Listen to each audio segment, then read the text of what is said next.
Hey, how's it going, everybody? Shaun here for another movie review, and today we're going to be talking about the recently released Willy's Wonderland. The film is directed by Kevin Lewis, written by G.O. Parsons. It stars Nicolas Cage, Emily Tosta, Beth Grant, Rick Rates, Chris Warner, Kay Cadlick, Kaylee Cowan, and others. The plot synopsis is a quiet drifter is tricked into a janitorial job at the now condemned Wally's Wonderland. The mundane tasks suddenly become an all-out fight for survival against wave after wave of demonic animatronics. Fists fly, kicks land, titans clash, and only one side will make it out alive. So yeah, the trailer for this came out like a couple months ago. It looked like it would be one of these high-concept kind of horror comedies, action movies, And the big draw of it was that it stars Nicolas Cage. Nicolas Cage, known for taking weird roles or interesting roles in smaller movies, because he's the kind of guy that kind of likes to expand upon his craft, and he likes opportunities to do different and weird things that he couldn't do in a more mainstream movie. And I think that's probably the root of why he took this role. This role is completely silent. It's all a physical performance, and it made sense when you were watching the movie why he would take it, because he's doing an experiment of sorts. Like, this character is kind of this pure distillation of an action hero, a stoic action hero. You don't know anything about him. You don't really know, and he doesn't really have a character at all. He's just stoic action man, and I think that's done with a purpose. I think it's almost like experimental in a weird way. And we'll talk about whether or not that works out. But a lot of people, when this first came out, they thought it was an adaptation of Five Nights at Freddy's, which it kind of definitely draws inspiration from Five Nights at Freddy's. If you don't know what it is, that's a horror video game. It's kind of like an adventure point-and-click horror video game that kind of caught the zeitgeist, became a meme, became a lot of things. And I think there's like 5 of them at this point.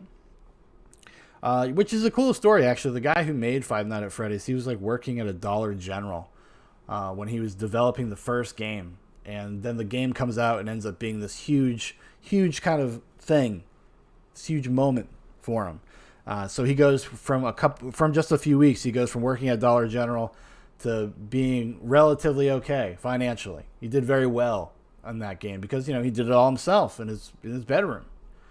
And all of the other games, the subsequent games that came out after, they're very lo-fi. They're very kind of probably made cheaply. Not to say that they're not creative or interesting. Budget's not everything. But obviously a financial windfall for him because of those games.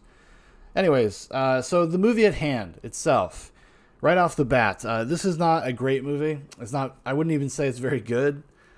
Nicolas Cage is the most interesting aspect of it, but really only in the most broad sense of it being interesting. He's just more interesting than the rest of the movie relative to how the rest of the movie plays out.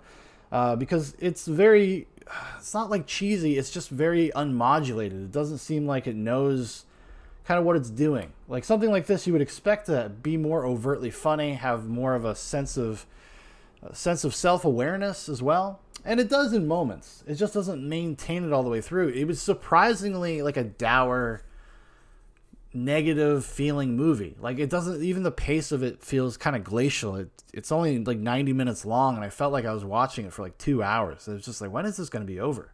And especially because it has almost like this epilogue to the movie that for the last like 10 minutes of the movie. The movie kind of ends, and then it just keeps going for like another 5 to 10 minutes.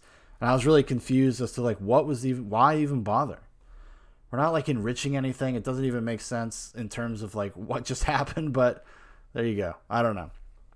And it's all just about the concept itself. If you are interested in the concept of like a Five Nights at Freddy's, these animatronic dolls coming to life and murdering people, and as the story goes on, you find out why that is and what the town is doing and why they basically trick people into staying there overnight, and what it all means to the town. And it's just, it's kind of,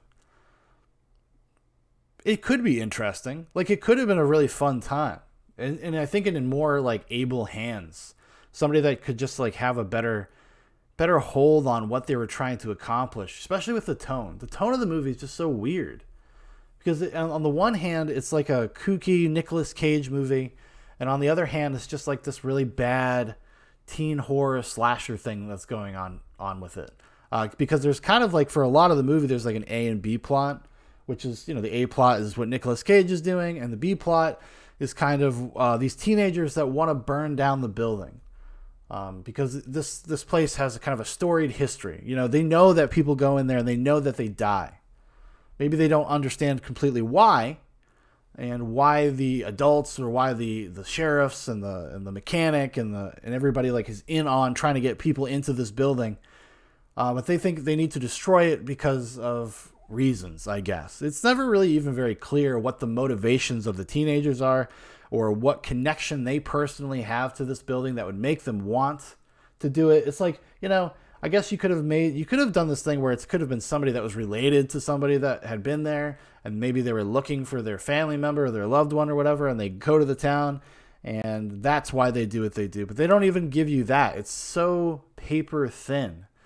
And the exposition and the reasons why they're doing what they're doing is like basically just delivered in a chunk of exposition, and then the movie kind of goes on with that rule set from then on, but it's never delved into to any great deal, not in any way that I thought was very interesting. It is very surface level. Like I said, it is all predicated on just the gimmick of it. It just doesn't have much else going for it. It's also very it's like a very dark, ugly movie too. Like, it's not shot very well in my opinion. There's some cool stuff with the animatronics, some of the practical effects. Like, I like that kind of stuff, and I respect the work that went into doing that stuff in this movie. If anything actually kind of works just on its own, even in a vacuum, it's probably some of the animatronic work, some of the practical effects, and some of the guys in costumes kind of pretending to be animatronic. Those things are okay, but the thing that it feels like it completely gets wasted because they just can't shoot it very well. Like, I think there's probably a practical reason why the movie is so like dark. Like, literally, it's a very dark movie, and it's probably to hide a lot of the special effects work, because there is a little bit of CG, and it's not great, but it's also not bad. It's kind of on par for what you'd expect from a movie that seems like it's this budget. Like, it seems like a very low budget movie. And so you got to kind of cut it a little bit of slack in that territory. But the way they shoot it, though, that's the thing that was killing me. Like, you put all this effort in, and then you shoot it in a way that just obscures everything. There's a lot of quick cutting, and it does it in a way that's just distracting, frustrating, and it doesn't even competently create a sense of pace. A lot of times when you watch like fight scenes or with karate movies or action martial arts stuff, or even just violent gore stuff, right? Like, part of the way you cut a scene like this is to develop a pace and a sense of escalation, and also a sense of impact. This movie doesn't do that very well, like, at all. And it just kind of felt like a waste the whole time, Like I said, though, I mean, I think Nicolas Cage is interesting in the movie. A lot of people were really pissed off that he doesn't have any dialogue. They were really bummed about that. It didn't really bother me, honestly. I think what he's doing, he's like he wanted to do like pulling from like a silent movie era actor type of performance, where it's all kind of just physicality, it's all facial expressions, it's all this kind of stoic nature of the character. And then they kind of reveal through this sequence where he's playing the pinball machine, and it's something that's like they kind of go back to, where he's got this kind of sense of I guess like anarchism inside of him, a wild side, if you will. And they try to kind of underline that with other things in his character. He drives like this souped up, nice, fast car. He's wearing a leather jacket with a racing stripe. So there is a sense of, oh, he's just a badass, He's the coolest motherfucker on the planet. And I think, Cage does that pretty well. But the scenes with the pinball thing are supposed to be kind of like this expression of it as he's taking out these puppets, as he's taking out these animatronic things one by one. He's kind of discovering this inner thing inside of him, and it's expressed by showing him playing pinball intensely while he's taking breaks. For some reason, they make a note I don't know. Maybe this is like a nod to Five Nights at Freddy's or something, because I'm not really an aficionado of those games or anything. I played. I think I played the first one, but they're like, make sure to take plenty of breaks. You're gonna need it. I was like, what the fuck? Especially when you find out it's revealed why they bring people there. You're like, well, why would you like encourage him to pace himself? What the fuck's that all about? But yeah, so he takes these breaks and he's drinking like this punch cola stuff that kind of never feels like it manifests into anything. I guess maybe they're trying to like, make a parallel with the video games. Like this is his power-ups. Every time he goes for a break, he gets a power-up. He gets a little more juiced. I guess. It just doesn't, I don't know. It just didn't feel very coherent all together. I don't know. Is there anything else to really say about this? The director, Kevin Lewis, says Panos Cosmatos' Beyond the Black Rainbow was an inspiration for the movie, which don't see it. Don't see it. Nicolas Cage improvised the pinball dance. Wow. What a thespian. Yeah, being a fan of silent horror movies, Nicolas Cage was drawn to make a horror movie without speaking lines. See? That's why he wanted to do it. That's why, because it gave him a little something weird to hang his hat on and kind of go for it, And that's what he's great for. That's why Nicolas Cage is such an interesting actor. Like, that's why he is a little bit of a national treasure, no pun intended. Because he does. He likes to do weird things. He has a very eclectic like filmography in terms of the characters he's played and whatnot. I mean, going all the way back to the 80s, Thinking about like things like Raising Arizona, to The Rock, to Red Rock West, to Wild at Heart. The guy's an interesting actor. He makes interesting choices. He's the nephew of Francis Ford Coppola. Oh yeah. How cool. But yeah, everybody else in the movie is very serviceable.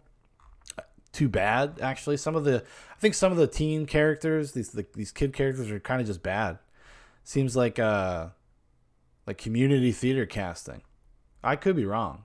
I don't really know anything about it. See, this Emily Tosta, who's the main protagonist girl, she's been in some stuff. Party of Five? Is there a Party of Five in 2020? She was in the Mayans MC, which is like the sequel to what? What's that? That other biker show that I can't remember right now. Brotherhood of Bikers or something. Yeah.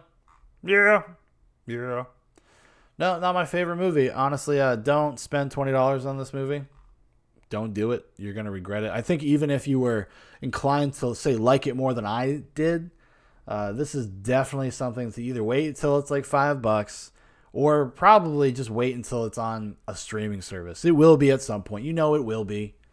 If you can wait like 6 months for it to show up on Netflix or Hulu or whatever, I would suggest doing that. That would be my suggestion. I think it will be probably on Hulu because it's the same production company that did Mom and Dad, which was another Nicolas Cage and Selma Blair, which is that's a pretty fun movie.